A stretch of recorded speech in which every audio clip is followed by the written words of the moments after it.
ইতিমধ্যে ডাঙৰ breaking news এটা আহিছে যে ইতিমধ্যে ভাৰতীয় সেনাই স্পষ্ট কৰিছিলে যে 50তকৈ অধিক ড্ৰোন ভাৰতে ধ্বংস কৰিছিলে। বৰ্তমান সবাতোকৈ ডাঙৰ কথাটো হৈছে আৰু এখন ড্ৰোন ধ্বংসৰ খবৰ আহিছে ৱেষ্টাৰ্ণ বৰ্ডাৰ অৰ্থাৎ পশ্চিমৰ সীমান্তত গুজৰাটত এই যি নতুনকৈ ড্ৰোন ধ্বংসৰ খবৰ আহিছে আৰু ভাৰতীয় সেনাই পাকিস্তানৰ পৰা যি ড্ৰোনেৰে আক্ৰমণ চেষ্টা কৰিছিল সেই ড্ৰোনৰ আক্ৰমণ ইতিমধ্যে বিফল কৰিছে।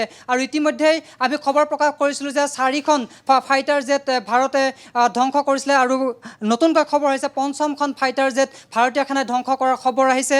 আৰু ভাৰতীয় সেনাই যি বীৰত্বৰে পাকিস্তান সেনাৰ এই কুকীৰ্তিৰ বিৰুদ্ধে যুঁজি আছে সেয়া ইতিমধ্যে স্পষ্ট হৈ পৰিছে। অন্য এখন ড্ৰোন ধ্বংস কৰাৰ খবৰ আহিছে, সমান্তৰালভাৱে 5খন ফাইটাৰ জেট ধ্বংস কৰাৰ খবৰ আহিছে।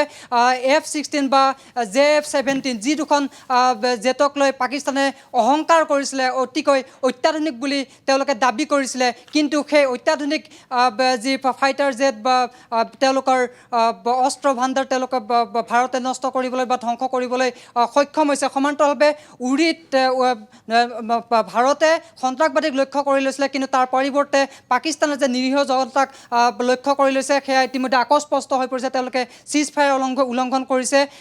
উৰিৰ আৰু পুঞ্চত সাধাৰণ নাগৰিকৰ ওপৰত তেওঁলোকে গুলীচালনা কৰিছে আৰু 2জন লোকৰ মৃত্যু হোৱাৰ খবৰ ইতিমধ্যে আহিছে।